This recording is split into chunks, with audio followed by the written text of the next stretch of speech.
Good morning, dear students. Today we are going to start the next topic of our chapter number 1, Newton's laws of motion, unit number 3. Today's topic is the apparent weight of man in lift or elevator. आज हमने ये देखना है कि if you are standing in the lift or you are standing on the elevator, how does the weight of the man changes? अगर आप elevator और lift पे जा रहे हैं तो आपके वेट में क्या चेंजेस आ रही हैं, तो वो हमने देखनी है यहाँ पे। लेट अस सपोज आपके पास कोई भी पर्सन है जिसका मास कितना है m है और वो कहाँ पे स्टैंड कर रहा है, that is standing on the weighing machine placed in the elevator और द लिफ्ट। लिफ्ट में हमने एक वेइंग मशीन रखी है, उस वेइंग मशीन पे एक पर्सन क्या है, खड़ा है। द एक्चुअल वेट क्या होता है पर्सन का, वो होता है m/g, that is a gravitational force.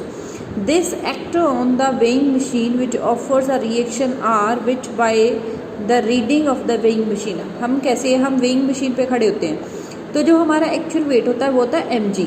mg is acting vertically downward and it is a action। इस एक्शन के corresponding there will be equal and opposite reaction that is provided by the surface of the weighing machine. तो जो surface of weighing machine है वो equal and opposite क्या देगा, reaction देगा। And इस रिएक्शन को वो क्या करेगा, आपका जो स्केल होता है वो रिएक्शन रीड करता है और जो रिएक्शन रीड होगी उसको हम नाम देते हैं एपरेंट वेट। Apparent wait. आज हमने रिएक्शन फाइंड करनी है। फर्स्ट है कि person is standing on the weighing machine that is placed on the elevator and firstly क्या है, एलिवेटर कहाँ पे है, रेस्ट पे है। If the elevator is at rest the acceleration उस पर कितना प्रोड्यूस हो रहा है, जीरो हो रहा है।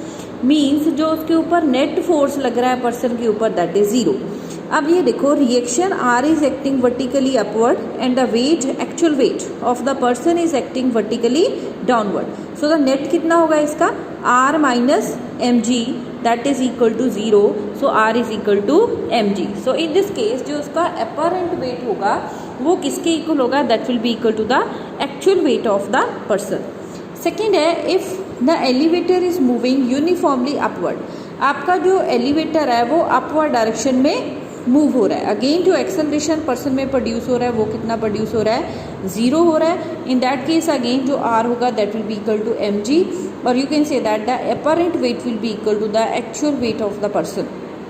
नेक्स्ट है when the elevator is accelerating upward, means अब उस एलिवेटर में एक्सेलरेशन प्रोड्यूस हो रहा है। If the acceleration is produced A, तो मीन्स उस पर्सन के ऊपर एक अपवर्ड डायरेक्शन में फोर्स लग रहा है that is mass into acceleration. F is equal to mass into acceleration that will be equal to R one minus M G.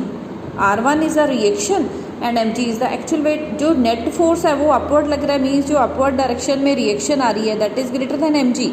So F will be equal to R one minus M G और you can say that R1 will be equal to mg plus f और m into g plus a। ये क्या होगा आपके पास, ma क्या, a क्या यहाँ पे एक्सेलरेशन। तो ये देखो आपके पास जो R1 की वैल्यू आ रही है वो mg प्लस सम वैल्यू आ रही है, तो मीन्स R1 की वैल्यू mg से क्या हुई, ग्रेटर हुई और you can say that the apparent wait is greater then the actual weight of the person when the lift is accelerating in the upward direction. Next is the elevator is accelerating downward. Now if the elevator or the lift is moving in the downward direction with the acceleration a, तो उसके ऊपर जो net force लगेगा वो downward direction में लगेगा and net force कितना होगा, मास इंटू एक्सेलरेशन। अब जो डाउनवर्ड डायरेक्शन में कितना फोर्स लग रहा था, M G, that is greater than R two and that will appear as the net force. So F is equal to M G minus R to.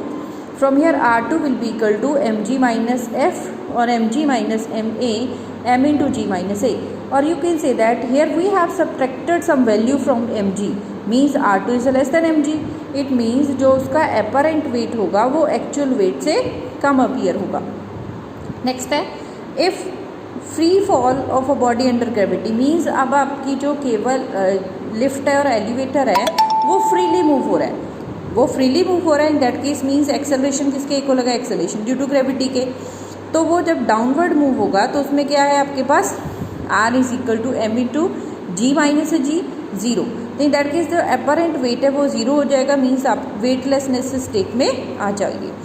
When the downward acceleration is greater than G, if A is greater than G then R2 is equal to m into G minus A.